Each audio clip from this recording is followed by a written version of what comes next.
He's young. And listen, Beetle, you don't need me to tell you this, and whatever your personal feelings about the way this season went were, this guy is, I'm not 100% sure that if he is at his apex, and you gave me the option between Kevin Durant and Kawhi Leonard to start a team with, it would not be that easy for me just to say immediately I would take Durant. I'm going to help your debate by saying you acknowledge that Kawhi is the second best two-way player in the game. I believe he is. How about Kawhi Leonard is the second best player in the game? Yeah, that's what I mean. Period. Yes. Okay. Because you play both ways. No question about it. And so this would be an interesting dynamic, but here's what we can't leave out. I would bet anything, and I hope they prove me right. They're your team, you tell me. The San Antonio Spurs would not participate. No, never. The Lakers part of that. Why would they? Part of rebuilding and or getting your roster in order is crippling the opponent. Strategy. Not helping the opponent.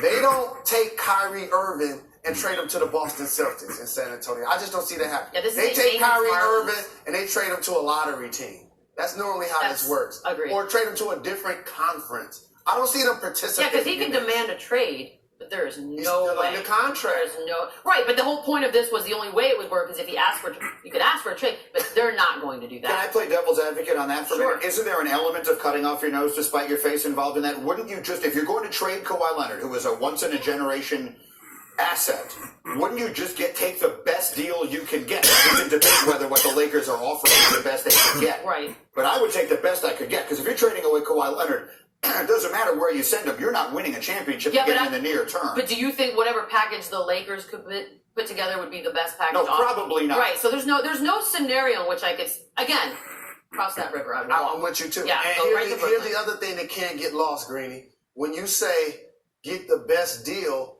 that means gives me a chance to now rebuild my squad. Right. I don't get further to the championship if I aid a super team. Yeah, but that super team isn't going to last forever. You know, I mean, here's the thing. It would be a few.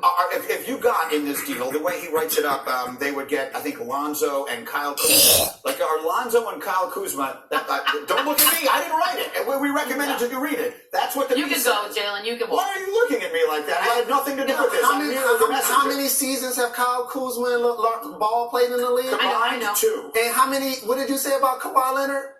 He's 26. He'll be 27. He's the second best player in the league, right. And you'll give him up for two guys that just finished their rookie season. Come on. I'm beginning to sense the Spurs ain't doing that. No way, not doing it. Spurs ain't doing it. Spurs will not participate in these shenanigans. I get the impression. Nor should we. I get the impression Jalen is not interested in this deal. And I like them. They both have really good rookie years, but I ain't trading Kawhi Leonard for them. You should read the piece, though. It's interesting, and you know what? I don't think it'll happen, but boy, would I love it.